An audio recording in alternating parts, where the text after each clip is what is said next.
Hello प्यारे बच्चों। तो ये वीडियो है क्लास 10th के बच्चों के लिए जिनके फरवरी में बोर्ड एग्जाम्स स्टार्ट हो रहे हैं। तो आप अभी तक आई होप आप लोगों ने सारे चैप्टर्स पढ़ लिए होंगे। तो मैं आपको एनसीईआरटी रियल नंबर जो भी क्वेश्चंस है उसका मैं आपको रिवीजन कराऊंगी, जिससे हम इस चैप्टर को बहुत डीपली नहीं पढ़ेंगे बट ऐसा पढ़ेंगे जिससे कि हमारे जो भी क्वेश्चन पेपर में रियल नंबर से या बाकी जो भी हम लोग चैप्टर्स करेंगे उससे जो भी क्वेश्चन आएंगे आपके बहुत 100% क्लियर होने चाहिए। तो हमारा फर्स्ट एक्सरसाइज है 1.1। उसमें क्वेश्चन कह रहा है express each number as a product of its prime factor. हमें जितने भी टर्म्स दिए हुए इसमें सारे नंबर्स के हमें प्राइम फैक्टर करना है। प्राइम फैक्टर का मतलब क्या होता है बच्चों? ऐसे नंबर जैसे लाइक हमारे पास हो गया कोई भी नंबर ले लो 10 और 10 का प्राइम फैक्टर है। तो प्राइम नंबर क्या होता है? ऐसे नंबर्स जो सेल्फ डिविडेंड हो, है ना, जो खुद से डिवाइड होते हो उनको प्राइम नंबर बोलते हैं। तो 10 को भी ऐसा फैक्टर करना है कि इसमें जो इनके फैक्टर आए वो भी क्या होना चाहिए? Prime number. जैसे 10 है तो 10 को किससे डिवाइड करोगे? 2 से। 2 5 जा 10 और 5 से फिर 1, तो 2 and 5 also a prime number. अब आते हैं क्वेश्चन नंबर फर्स्ट हमारा है 140। तो 140 का प्राइम फैक्टर करना है अपने को।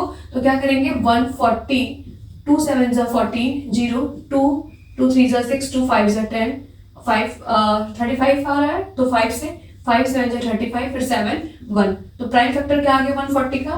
तो 2 to the power 2 and 5 multiplied by 7। वैसे बच्चों बात करेंगे हम लोग 156 का। तो 156 का प्राइम फैक्टर क्या होगा? 2 7 जा 14, 2 8 जा 16, 2 3 जा 6, 2 9 जा 18, फिर 3 से कर लो, 3 1 जा 3, 3 3 जा 9 और फिर 13 है तो 13 प्राइम नंबर 1। तो देख रहे हो ना 156 जो भी फैक्टर आ रहा है सब क्या है? प्राइम है। तो 156 का हमारा प्राइम फैक्टर हो गया 2 to the power 4, 2 to the power 2 multiplied by 3 and 13। वैसे ही करेंगे 3825। 3825 पर बड़ा नंबर है, ध्यान से करना। तो 3 से करते हैं, 3 1 जा 3, 3 2 जा 6, तो हमारा हो गया 22, 3 7 जा 21, 3 5 जा 50, फिर 3 से 3 4 जा 12, 3 2 जा 6, 3 5 जा 50। 5 से कर लेते हैं, 5 8 जा 40, 5 5 जा 45, 5 5 जा 25, ओह सॉरी। नेक्स्ट करेंगे फिर 5 से, 5 1 जा 5, 5 7 जा 35, फिर 17 12। तो क्या देख रहे हैं हमारा प्राइम फैक्टर क्या आ गया इसका? 3825 का प्राइम फैक्टर हो गया 3 3, यानी 3 to the power 2, 5 to the power 2 and 17। तो इस तरह से देखो, इस तरह से जो भी क्वेश्चन हमारे पास आएंगे प्राइम फैक्टर तो उनको हम बेसिकली प्राइम नंबर से ही डिवाइड करते हैं। क्वेश्चन नंबर 4, फर्स्ट का 4 देखेंगे, 5005 है। प्राइम फैक्टर करेंगे 5005 का, 5 से डिवाइड करो, 5 1 5 0 0 5, सॉरी 5 1 5, ओके। फिर डिवाइड करेंगे, किस नंबर से डिविजिबल होगा? 5 से तो होगा नहीं, 3 से देखते हैं, 3 3 9 होगा नहीं, 7 से करके देखते हैं, 7 1 7, 3 30, 7 4 जा 28, 28 2 और 1 7 से 21, ठीक। फिर हमारा डिवाइड होगा 11 से, 11 1 जा 11, तो क्या हो गया 3 और 3 33, 11 3 जा 33, फिर 13 से डिवाइड करेंगे। तो इस तरह से हमें प्राइम फैक्टर क्या मिल रहा है 5005 का? 5 into 7 into 11 into 13, okay. Question number 5 है 7429 का प्राइम फैक्टर करना है। चलिए करते हैं 7429, तो 3 से डिवाइड करेंगे तो 3 2 जा 6, 14, 3 4 जा 12, 22, 3 7 जा 21 नहीं होगा। 7 से भी तो नहीं है डिविजिबल, 9 आ रहा है, नहीं 9 से भी डिविजिबल नहीं है। अपने को डिवाइड करेंगे हम 17 से, तो 17 4 जा 68, ठीक है। तो हो गया हमारा यहाँ पर 17 3 जा 51, 17 7 जा, ठीक। फिर 19 से डिवाइड करेंगे, 19 2 जा 38, 57, तो 19 3 जा 57, फिर 23 वन टाइम में। तो प्राइम फैक्टर क्या मिल रहा है हमको? मिल रहा है 7429 का 17 मल्टीप्लाइड बाई 19 मल्टीप्लाइड बाई 23। इस तरह से हम लोग फर्स्ट क्वेश्चन में ये समझ लें कि हमें किसी भी नंबर का जब प्राइम फैक्टर निकालना होता है तो हम उसको प्राइम नंबर से ही डिविजिबल करते हैं। तो पहले मिनिमम नंबर से करके देखते हैं, नहीं होता है तो फिर प्राइम नंबर जो जो आते हैं उससे हम उसको डिवाइड करके देखते हैं। जैसे हमारा फर्स्ट क्वेश्चन क्लियर होता है। अब हम लोग क्वेश्चन नंबर 2 क्या कह रहा है? Find the LCM and HCF of the following pair of integer, verify LCM into HCF is equal to product of two number. तो देखो क्वेश्चन नंबर 2 में हमें एलसीएम और एचसीएफ की बात कर रहा है। तो सबसे पहले बच्चों समझेंगे कि एलसीएम मींस व्हाट। एलसीएम का मतलब क्या होता है, नाम से ही क्लियर हो रहा है, एल लीस्ट या लोवेस्ट कॉमन या लीस्ट कॉमन मल्टीपल। अगर हम बात करें एचसीएफ, एफ मींस फैक्टर, तो हम लोग क्या होगा इसका, हाईएस्ट कॉमन फैक्टर। कैसे करते हैं, देखो किसी भी नंबर का अगर एलसीएम निकालना है तब तो हम लोग प्राइम फैक्टर करके आराम से कर लेंगे, एचसीएफ करना है डिवाइड करके कर लेंगे। लेकिन अगर टू नंबर्स में हमको ये वेरीफाई करना है LCM into HCF is equal to product of two number, तो हम एक एक नंबर का पहले फैक्टर निकाल करके देखते हैं क्या आता है, फिर उसमें हम आपको बताएंगे कि किस तरह से एचसीएफ और एलसीएम को बड़ी इजीली हम चूज कर सकते हैं, रखने की कोई आवश्यकता नहीं है। तो देखो 26 है, तो 26 को कह सकते हो बच्चों 2 इंटू 13, 91 को कह सकते हो 7 इंटू 13। अब देखो जब भी एचसीएफ फाइंड करना हो यानी हाईएस्ट कॉमन फैक्टर, तो दोनों में ही जो कॉमन टर्म होते हैं, तो देखो 2 तो नहीं है, 7 भी नहीं, 13 बट दोनों में कॉमन, तो हमारा एचसीएफ क्या हो गया 13। किसी भी नंबर, चाहे 2 नंबर हो, 3 नंबर हो, 4 नंबर, कितने भी नंबर हो, अगर उसमें एचसीएफ फाइंड करना है तो सारे टर्म में ऐसे नंबर जो सब में कॉमन हो वो हमारा एचसीएफ। एलसीएम के लिए कुछ नहीं करना है, जो एचसीएफ है उसको लिख दो, उसके अलावा जो भी तुमने फैक्टर किया उसमें जो एक्स्ट्रा टर्म्स है उसको भी लिख दो। तो एक्स्ट्रा टर्म क्या है 2 और 7, तो देख रहे हो 13 मल्टीप्लाइड बाई 14, 13 मल्टीप्लाइड बाई 14 करके देखो क्या आ रहा है 13 4 जा, फिर ये हो जाएगा 13 2 8 182। क्लियर है, तो ये तो हमें मिल गया एलसीएम और एचसीएफ। बट अपने को क्या फाइंड करना है, वेरीफाई करना है। क्या वेरीफाई करना है, प्रोडक्ट ऑफ टू नंबर। तो यहाँ करके देख लेते हैं, ये तो समझ में आ गया होगा, पता ही होगा तुम लोगों को। तो जो हम लोग को वेरीफाई करना है अपने को LCM into HCF is equals to product of two number, first number second number. LCM क्या है हमारा 182, एचसीएफ क्या है 13, फर्स्ट टर्म क्या है बच्चों 26, सेकंड टर्म क्या है 91। तो दोनों को मल्टीप्लाई करके देखो, जो टर्म्स आएंगे दोनों आपस में इक्वल होंगे। आई थिंक मल्टीप्लाई तो कर ही लोगे, चलो करके देख लो। यहाँ पर 182 मल्टीप्लाइड बाई 13, 3 2 जा 6, 3 4 जा 28, 3 1 जा 3, 3 2 5, फिर तुम्हारा जाएगा 2 8 1 6 6 32, 2366। आई होप कि ये भी वही आएगा, ठीक है। तो इस तरह से हमारे जब भी एलसीएम और एचसीएफ फाइंड करना होगा तो हम इस तरह से फाइंड करेंगे, और वेरीफाई करना होगा तो ये formula LCM into HCF is equals to product of two number. Value को पुट करेंगे, सॉल्व करेंगे, हमारा वेरीफाई हो जाएगा। अब क्वेश्चन नंबर 2 हम लोग करके देखते हैं। इसका 510 है, तो 510 का किस तरह से करेंगे, प्राइम फैक्टर करके पहले देख लो। 510 तो 2 2 जा 4, 2 5 जा 10, 2 5 जा 10, 5 से करके देखो, 5 5 जा 25, 5 1 जा 5, फिर 17 3 जा 51 3 1, ठीक है ओके। तो हमें क्या मिल रहा है 2 इंटू 510 का मिल रहा है 2 इंटू 3 इंटू 5 इंटू 17। 92 का करके देखो, 92 का तो 2 4 जा 8, 2 6 जा 12, 2 2 जा 4, 2 3 जा 6, 23। तो क्या मिल गया 92 का 2 इंटू 2 इंटू 23, ओके। तो एचसीएफ फाइंड करना है। एचसीएफ के बारे में मैंने बताया, एचसीएफ में क्या करेंगे, ऐसे टर्म्स जो दोनों में कॉमन हो। तो देखो ये 2 क्या मिल रहा है 2। एलसीएम की बात करेंगे तो जो कॉमन टर्म यानी जो एचसीएफ वो तो लिखेंगे, इसके अलावा जो भी एक्स्ट्रा टर्म्स है, यानी ये 2 है और ये 3 है और ये 5 है, ये 17 है और ये 23 है। मल्टीप्लाई करो, मल्टीप्लाई करने में कितना है 2 2 जा 4, 4 अच्छा ओके ऐसे करके देखते हैं। 2 2 जा 4, 4 3 जा 12, 12 5 जा 60, 60 इंटू 17 मल्टीप्लाइड बाई 23। मल्टीप्लाई कर बताओ कितना आ रहा है। तो इसको करेंगे हम लोग, हाँ कैलकुलेटर का हेल्प कर सकते हैं। आई थिंक इसलिए ले रहे हैं कैलकुलेटर हेल्प, क्योंकि आप लोग को मल्टीप्लाई तो आता ही होगा। मल्टीप्लाई कर लेंगे, जब मल्टीप्लाई करने पर हमारा जो भी एलसीएम आएगा उसके बाद बच्चों फॉर्मूला लगाएंगे, क्या HCF into LCM is equals to product of number. LCM हमारा एचसीएफ हो गया 2, एलसीएम जो भी मल्टीप्लाई करने पर आएगा वो टर्म, फर्स्ट नंबर है 510 इंटू 92, मल्टीप्लाई करेंगे वेरीफाई हो गया। क्वेश्चन नंबर थर्ड, 336 एंड 54, इसमें भी वही करना है। पहले 336 का प्राइम फैक्टर कर लो, 2 2 2 1 2, 2 6 12, 2 8 16, 2 8 16, 2 4 8, फिर 2 2 4 8, 2 2 4, फिर 2 2 2 4, 2 1 2, 3 7 21, 7 1 1। 54 का करेंगे तो 54, 2 2 4, 2 7 14, 3 9 27, 3 3 9 3 1। ओके, तो हमें क्या देखने को मिल रहा है, पहले हम लोग फैक्टर लिख लेते हैं। यहाँ पे 336 का फैक्टर क्या है बच्चों, 336 का फैक्टर हो गया 2 into 2 into 2, 2 into 2 into 2 into 2, 4 time into 3 into 7। 54 की बात करेंगे तो 2 इंटू 3 इंटू 3 इंटू 3। ओके, तो एचसीएफ अभी मैंने बताया, एचसीएफ जितने भी टर्म है उन सब में जो कॉमन है, तो देखो ये 2 कॉमन हो रहा है और यहाँ से एक ये 3 कॉमन हो रहा है, तो 2 मल्टीप्लाइड बाई 3 यानी एचसीएफ आ गया 6। अब बात करेंगे एलसीएम की, तो एलसीएम मैंने क्या बताया कि जो हमारा एचसीएफ है वो तो लिखेंगे, डेट मीन 6 या 2 इंटू 3 ही लिखो एचसीएफ।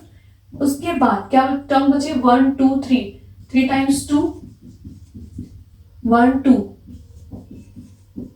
7, 2 2 4, 4 2 8, 8 2 16, 16 3 48, 48 3 48 3 24, 2 3 4 12, 4 144, 144 3 3 4 12, 3 4 12 1 13, 3 1 3 3 1 4, multiplied by 7, 7 2 14, 7 3 21, 21 22, 2 7 4 28, 2 30, 3025 24, 3024। अब क्या करना है, according to question, LCM into HCF is equals to product of two number. LCM 3024, HCF is 06, first number is 336 and the second number is 54. Multiply कीजिए, both are equal। तो इस तरह से question number 2 भी आई थिंक बहुत अच्छे से clear हो गया होगा। जब भी किसी भी क्वेश्चन में एलसीएम और एचसीएफ फाइंड करना हो तो डोंट बी कंफ्यूज, सबसे पहले जो भी टर्म है उसका प्राइम फैक्टर कर लो, और प्राइम फैक्टर करने में जितने भी टर्म्स हैं उसमें जो जितने भी टर्म है सब में जो डिजिट हमारा कॉमन होगा वो हमारा एचसीएफ में आ जाएगा। एलसीएम में क्या होगा, जो एचसीएफ में वो तो लिखेंगे, उसके अलावा जितने भी फैक्टर है उनको भी लिख देंगे, हमारा एलसीएम हो जाएगा।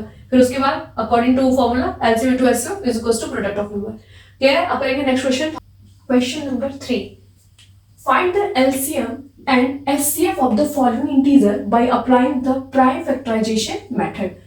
अब हमें क्या करना है, एलसीएम और एचसीएफ फाइंड करना है अप्लाइंग प्राइम फैक्टराइजेशन। हमने पहले भी LCM HCF prime factorisation method से बता दिया है, कोई भी टर्म है उसका फैक्टर करो बाय द प्राइम नंबर। जैसे हमें 12, 15 एंड 21 है, तो 12 का पहले प्राइम फैक्टर कर लो, 2 6 12, 2 3 6, 3 1 3, तो क्या मिला 12 का बच्चों, 2 इंटू 2 इंटू 3।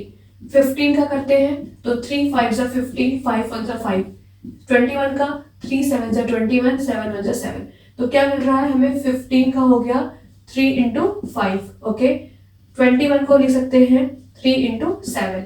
अब हमको एचसीएफ पहले देखेंगे, हमारा एचसीएफ कैसे फाइंड करते हैं। एचसीएफ में क्या होता है, ऐसे टर्म्स जो सारे ही नंबर्स में कॉमन हो, तो 12, 15 और 21 तीनों में देखो 3 कॉमन मिल रहा है, तो एचसीएफ हमको क्या मिल गया 3। लेकिन बात करेंगे एलसीएम की, जब हम बात किसकी करेंगे, एलसीएम की, तो एलसीएम मैंने क्या बताया, जो कॉमन टर्म यानी जो एचसीएफ है उसको तो लिखेंगे, उसके अलावा जो भी टर्म्स है यानी 2 इंटू 2, 5 इंटू 7, मल्टीप्लाई कर दो, 2 3 6, 6 2 12, 1 5 60, 60 7 420। इस तरह से हमारे क्वेश्चन नंबर थर्ड के फर्स्ट का एचसीएफ 3 हो जाएगा, एलसीएम 420। अब करेंगे नेक्स्ट क्वेश्चन। नेक्स्ट क्वेश्चन की बात करें तो 17, तो 17 का प्राइम फैक्टर क्या होगा, कुछ नहीं है तो 1 इंटू 17 कर सकते हैं। 23, 1 इंटू 23 करेंगे क्योंकि ये सारे ऑलरेडी प्राइम नंबर हैं। 29, तो 1 इंटू 29। तो इस तरह से देखा जाए, अगर इसमें एचसीएफ फाइंड करना हो तो क्या करेंगे, कुछ तो कॉमन दिख नहीं रहा, बट 1 तो होता ही है सब में, 1 तो सारे टर्म में ही एक एज अ फैक्टर होता है, तो 1 हो गया। एलसीएम की बात करेंगे तो जो हमारा एचसीएफ यानी 1 है उसको लिखेंगे, साथ में जितने एक्स्ट्रा टर्म्स है यानी 17 इंटू 23 इंटू 29। अब आप लोग इसको मल्टीप्लाई करिएगा, 17 इंटू 23 इंटू 29 मल्टीप्लाई करिएगा, जो आएगा आपका आंसर हो जाएगा। वैसे ही 8, 9 और 25 का भी करेंगे तो 8 क्या होगा, 2 4 जा 8, 2 2 जा 4, 2 1 जा 2, 9 3 3 जा 9, 3 1 जा 3, 25 5 1 जा 5, ओके 5 1 जा सॉरी 25 5 5 जा 25, 5 1 जा 5, तो क्या मिल रहा है, 8 को कर सकते हो 2 इंटू 2 इंटू 2, 9 को कर सकते हो 3 इंटू 3, 25 को कर सकते हैं 5 इंटू 5, तो व्हाट, कुछ भी तो कॉमन टर्म नहीं दिख रहा है, मल्टीप्लाइड बाई 1, तो एचसीएम हमारा क्या हो जाएगा, एचसीएफ मिल गया 1। एलसीएम की बात करेंगे तो क्या होगा, 8 9 25 मल्टीप्लाई करेंगे, जो आएगा हमारा क्या हो जाएगा, आंसर हो जाएगा। मल्टीप्लाई तो किया जा सकता था बट थोड़ा सा टाइम टेकन हो जाएगा, और हम यहाँ पर क्या कर रहे हैं, हम लोग रिवीजन कर रहे हैं, इसीलिए फटाफट कॉन्सेप्ट देखेंगे और चीजों को हर एक क्वेश्चन को रिवाइज करेंगे, देखेंगे क्या किस तरीके से हम बहुत इजीली अपने एग्जाम पेपर में कर सकते हैं। आई थिंक क्वेश्चन नंबर 3 बहुत अच्छे से क्लियर हो गया होगा। करेंगे नेक्स्ट क्वेश्चन 4 देखेंगे। Given that HCF 306 and 657 is 9, find LCM of 306 and 657। तो क्या देख रहे हैं कि हमारे पास 2 नंबर्स हैं, उनका एचसीएफ दिया हुआ है, एलसीएम फाइंड करना है। तो सबसे पहले हमारे पास 2 नंबर्स कौन कौन से हैं, तो फर्स्ट नंबर है 306 एंड सेकेंड नंबर है 657, ओके। अगर हम लोग बात करें एलसीएम तो हमें फाइंड करना है, अगर एचसीएफ की बात करें तो हमारा 9 है। फॉर्मूला लगा लेंगे, फॉर्मूला क्या होता है, एचसीएफ इंटू एलसीएम, फॉर्मूला हमारा क्या हो जाता है, HCF into LCM is equal to product of 2 number. HCF क्या है 9, एलसीएम पता नहीं, first number 306, second number 657, LCM find करना है तो उसको यही रहने दो, 9 को डिवाइड कर दो, 9 से डिवाइड करो, 657 डिवाइडेड बाई 9, देखो 3 1 जा 3 0, 3 2 जा 6, 3 3 जा 9, 3 से डिवाइड करेंगे, 3 2 जा 6, 3 1 जा 3, 3 9 जा 27, क्या मिला 102 मल्टीप्लाइड बाई 290, मल्टीप्लाई करिए, जो आएगा आपका वो हो जाएगा LCM of the 2 number, okay. करेंगे next question, question number 5। Question number 5 क्या कह रहा है, check whether 6th power n can end with the digit 0 for any natural number n। कह रहा है चेक करिए 6th पावर n का अगर हम पावर जो n है, अगर इस n की जगह पे कोई भी नेचुरल नंबर रखे तो हमारा जो फैक्टर या जो मल्टीपल आएगा तो क्या उसका एंड होगा, एंड डिजिट क्या उसकी 0 होगी, चेक करके देख सकते हैं। अगर बच्चों 6th पावर नेचुरल नंबर रखना है, नेचुरल नंबर स्टार्टेड विद 1, तो हमें 1 के साथ शुरू होता है नेचुरल नंबर, तो अगर 1 रख करके देखें तो 6 ही मिलना है, अगर हम लोग 6 का स्क्वायर करके देखें तो 26 मिलना है, और इस तरह से आगे जितना भी हम करते जाएंगे 2 टाइम 3 टाइम 4 टाइम, तो अपने को लास्ट डिजिट हमें 0 तो कभी नहीं मिलेगा, जब भी मिलेगा तो हमें 6 मिलेगा। तो यहाँ पे तो ऐसे ही नो ले सकते हैं, बट अगर इसका रीजन देना हो तो हम क्या रीजन दे सकते हैं, तो देखो अगर किसी भी नंबर का अगर लास्ट डिजिट 0 आ रहा है, इसका मतलब वो फैक्टर 2 और 5 का जरूर होना चाहिए। लाइक 10 देखो 2 इंटू 5 करेंगे 20, 4 इंटू 5 होगा, अगर 30 की बात करें तो 6 इंटू 5 होगा, इन सबका तो प्राइम फैक्टराइजेशन कर सकते हैं, 2 तो प्राइम है, इसको 2 इंटू 2 कर सकते हैं, इसको 2 इंटू 3 कर सकते हैं, मतलब कुछ भी प्राइम नंबर है बट उसके साथ 5 कंपल्सरी है, क्यों, उसका फैक्टर जब भी करें नंबर का तो उसका प्राइम फैक्टर में एक 5 भी एज अ प्राइम नंबर होना चाहिए। 40 करके देखो तो 40 को भी ले सकते हैं, 8 5 जा 40, ये देख रहे हो 5 मिल रहा है, बट जब 6 पावर n का करेंगे तो क्या मिल रहा है, क्या, तो देखो 6 को क्या कर सकते हो, 6 को ले सकते हो 2 into 3 to the power n, तो हमें 5 नहीं मिल रहा है, जब 5 नहीं मिल रहा है तो कभी भी लास्ट डिजिट 0 नहीं होगा, नहीं होगा 0 तो फटाफट इसका रीजन लिख देंगे। क्या रीजन लिखेंगे, देखिए द प्राइम फैक्टराइजेशन, या लिख सकते हैं वी ऑब्जर्व दैट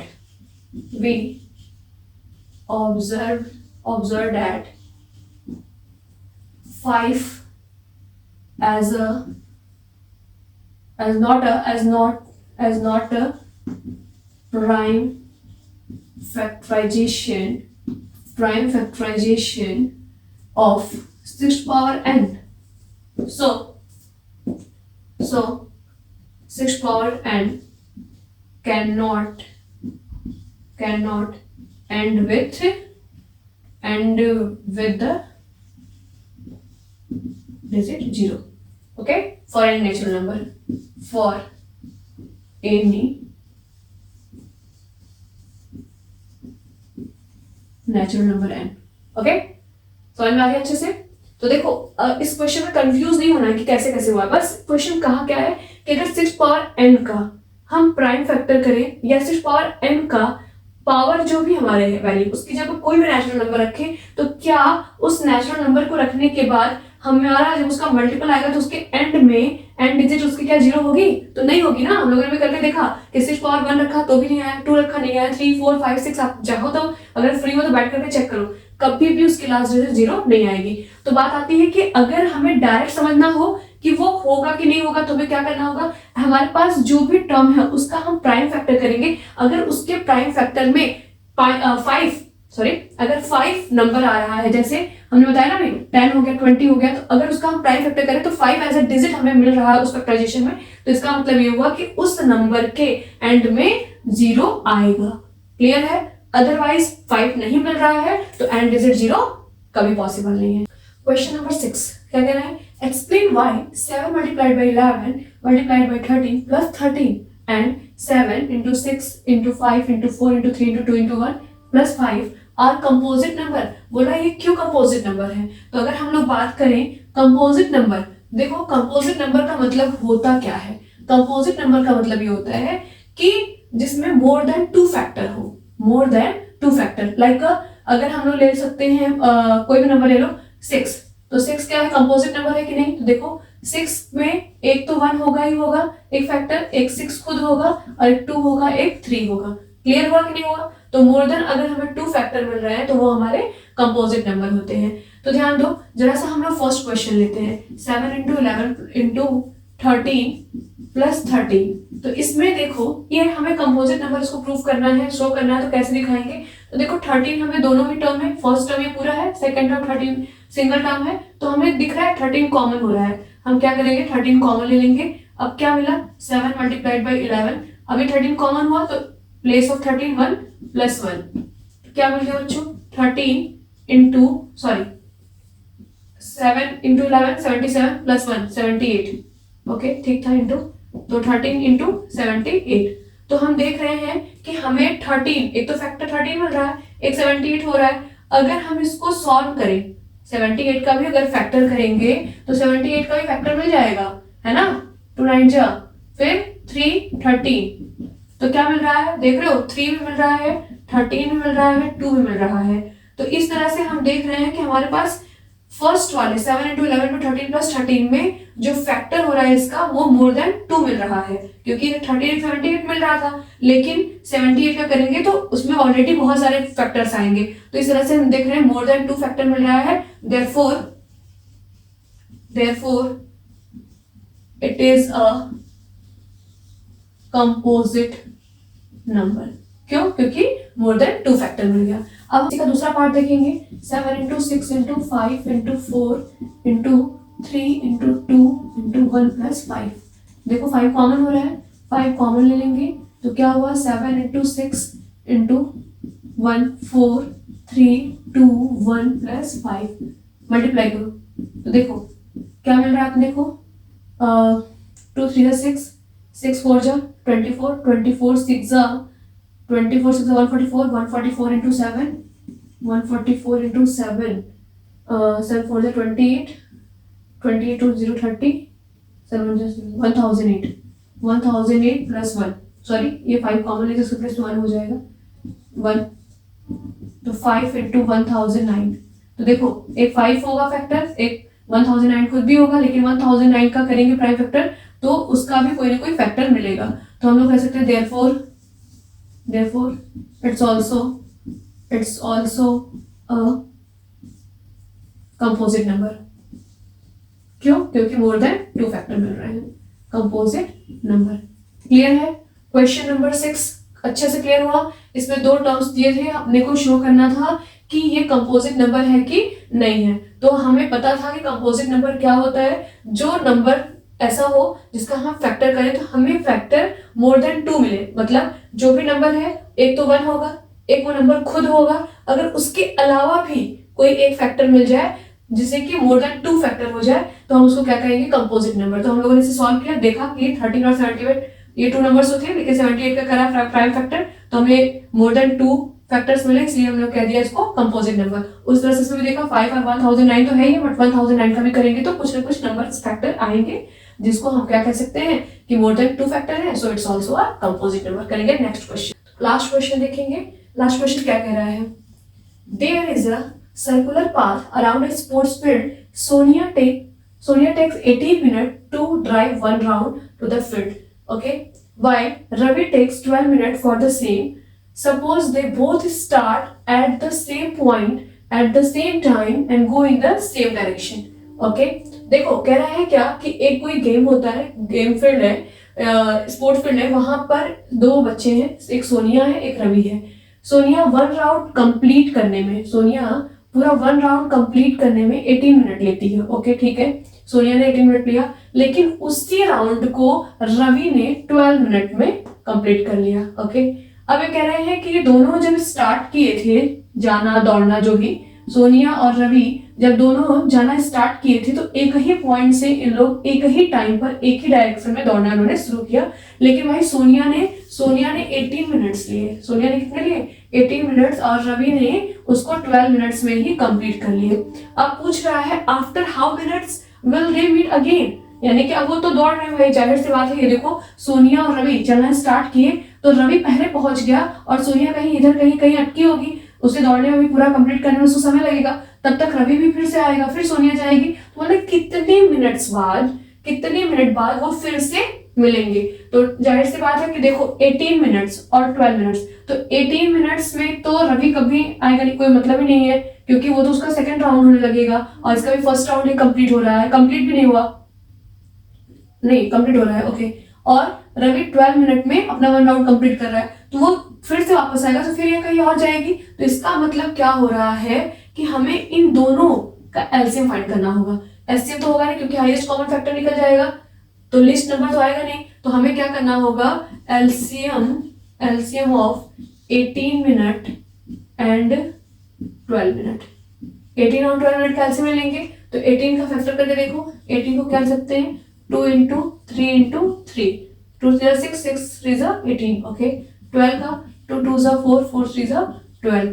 तो जब हम लोग इसका एलसीएम निकालेंगे बच्चों, तो देखो जो कॉमन टर्म है उसको तो लिख लेंगे, तो 2 into देखो ये 2 और ये 3, 2 into 3, और फिर जो कॉमन के अलावा बचे उनको भी लिखेंगे 2 into 3, तो कितना हो जाएगा 2 3 6 2 3 6 36, यानी 36 मिनट बाद ये दोबारा मिलेंगे। ओके, तो बच्चों हम लोगों ने रियल नंबर का फर्स्ट एक्सरसाइज कंप्लीट कर लिया है। अब हम पढ़ने जा रहे हैं सेकंड एक्सरसाइज, और सेकंड एक्सरसाइज में रैशनल इरेशनल की बातें करेंगे। लेकिन रैशनल इरेशनल हम लोगों ने क्लास 9 में ऑलरेडी बहुत डीपली पढ़ा है, इस चैप्टर को हम रिविजन कर रहे हैं। तो देखेंगे सेकंड एक्सरसाइज का फर्स्ट क्वेश्चन क्या कह रहा है, prove that √5 is irrational.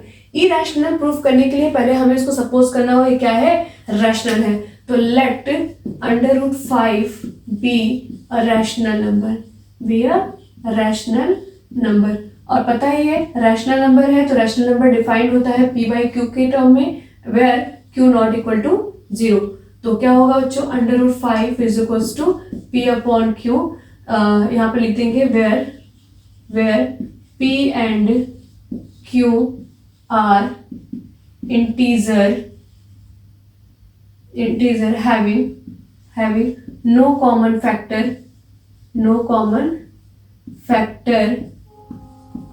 other than 1।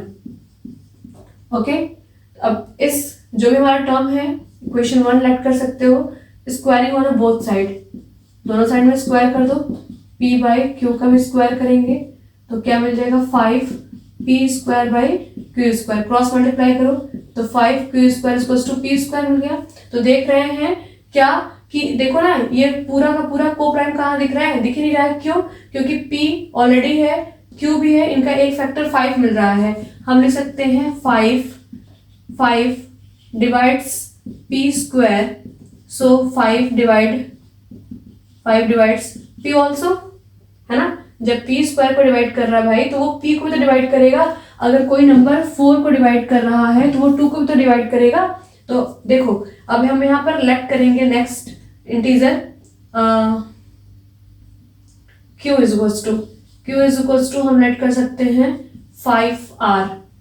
तो क्या होगा इधर देखते हैं, जहां पर q है बच्चों वहां पर वैल्यू पुट करेंगे 5r। तो हमारी वैल्यू क्या है 5q square is equal to p square है, q की जगह पे क्या पुट कर रहे हैं 5r। For some integer c के लिए बात हो रही है, तो सॉरी c या r लिया हमने ना, फॉर इंटीजर r। तो 5 q के प्लेस पर क्या है 5r है, थोड़ी गलती हो रही है, p is equal to let करेंगे, p is equal to 5r। Okay, तो ये हो गया हमारा 5q स्क्वायर, p के प्लेस पर 5r है तो 5r का स्क्वायर करोगे, 5q square is equal to 5 का स्क्वायर 25r स्क्वायर, 5 से कैंसिल आउट कर दो तो q square is equal to क्या मिल गया 5r स्क्वायर। तो हमें क्या देखने को मिल रहा है कि 5r square is equal to q square, इसका मतलब 5 डिवाइड्स q स्क्वायर, क्योंकि 5r स्क्वायर यानी r कोई नंबर है होगा, कोई भी वैल्यू होगी वो मल्टीपल तो q के स्क्वायर के इक्वल ही है, तो q जो भी होगा वो मल्टीपल ऑफ 5 होगा, यानी कि 5 डिवाइड्स q स्क्वायर, सो 5 डिवाइड्स q। तो अब देखो ये हमें क्या देखने को मिल रहा है, हमें मिल रहा है, लिखेंगे 10 5 is common factor of p and q। अभी देखो, अभी हमने बोला p और q का कोई कॉमन फैक्टर नहीं है 1 के अलावा, तो यहीं पे हम गलत हो गए, तो लिखेंगे बट दिस ये देखो इंपॉर्टेंट है लिखना, दिस कंट्राडिक्शन या contradicts the fact that p and q have no common factor other than 1। Hence या लिख सकते हैं the contradiction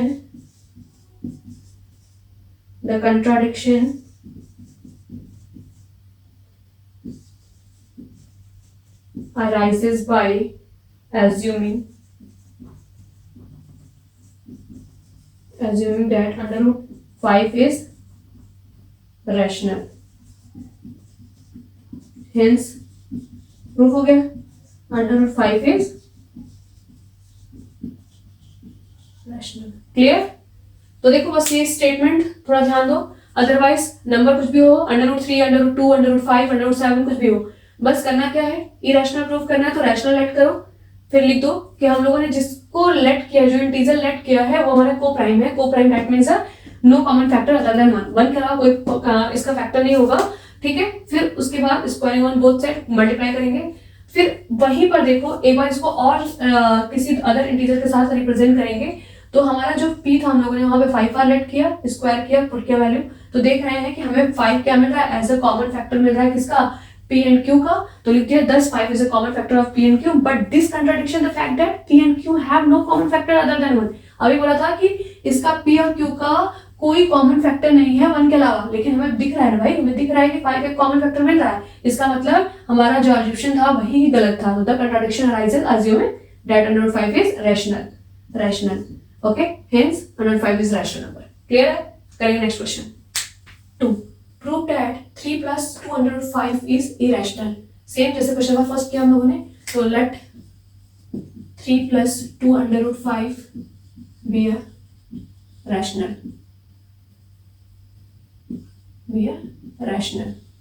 ठीक है। जब रैशनल होगा तो लिखेंगे देन देयर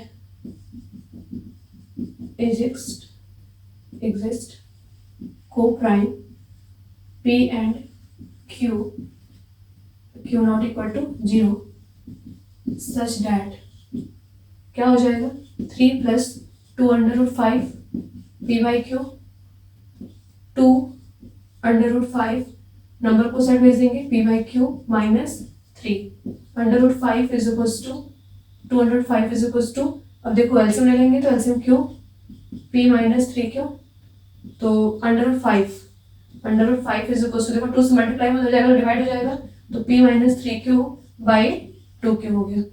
रीजन लिखेंगे, अब देखो under root 5 is equal to क्या मिल रहा है, रैशनल ना, p by q का टर्म में आ रहा है, मतलब दिस इज अ रैशनल, तो लिखेंगे सिंस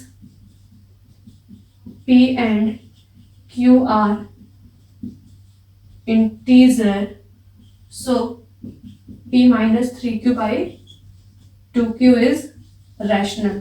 क्या मिल गया? हमको दिख रहा है कि ये पूरा टर्म क्या है? रैशनल। और हम लोगों ने प्रूफ किया है पहले कि अंडर रूट 5 क्या है? इरेशनल। तो इरेशनल रैशनल के इक्वल कभी हो ही नहीं सकता, मतलब एक इरेशनल और रैशनल आपस में इक्वल नहीं सकते। तो 10 under root 5 is also rational according to this condition, but this contradicts the fact that under root 5 is irrational. So our assumption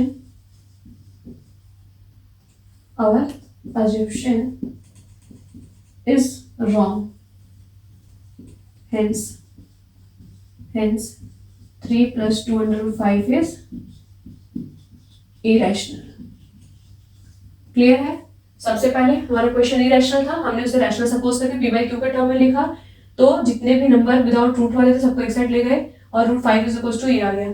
तो p एंड q हमारा क्या था? इंटीजर था जो कि p बाई क्यू के फॉर्म में यानी रैशनल है। जब ये रैशनल तो ये भी रैशनल होगा, क्योंकि भाई एक इरेशनल एक रैशनल इक्वल नहीं सकते। बट हमारा कंट्राडिक्ट था क्या कि अंडर रूट 5 क्या है? इरेशनल है। हम लोगों ने जस्ट पहले प्रूफ किया हुआ है कि अंडर रूट 5 क्या है? इरेशनल है। सो और एज्यूम्पशन क्या हुआ? हमारा एज्यूम्पशन जो भी हम लोग लेट किया था वो हमारा गलत निकल गया, तो ये हमारा नंबर क्या होगा? इरेशनल होगा। करेंगे नेक्स्ट क्वेश्चन नंबर 3 देखेंगे। Prove that the following are irrational. फिर वही बात आई, let 1 by under root 2 be rational, क्या हो जाएगा? 1 by under root 2 is equals to p by q, cross multiply करो तो q is equals to under root 2 p आ गया, तो q by p is equals to under root 2 हो गया। तो देखो p and q लिख सकते हैं where p and q are integer, ठीक है, q नॉट इक्वल टू 0। तो देखो जब p एंड q इंटीजर है तो इंटीजर बाय इंटीजर क्या होता है? वो रैशनल। अगर इंटीजर बाय इंटीजर है बच्चों, तुम्हारा क्या होता है? वो रैशनल होता है। और हम लोगों ने जाना है कि अंडर रूट 2 क्या है? इरेशनल है। तो कभी भी एक रैशनल इरेशनल के इक्वल नहीं हो सकता। जब ऐसा पॉसिबल नहीं है ऐसे लिख सकते हैं rational not equal to irrational, so it is impossible. So our contradict that's yeah, but this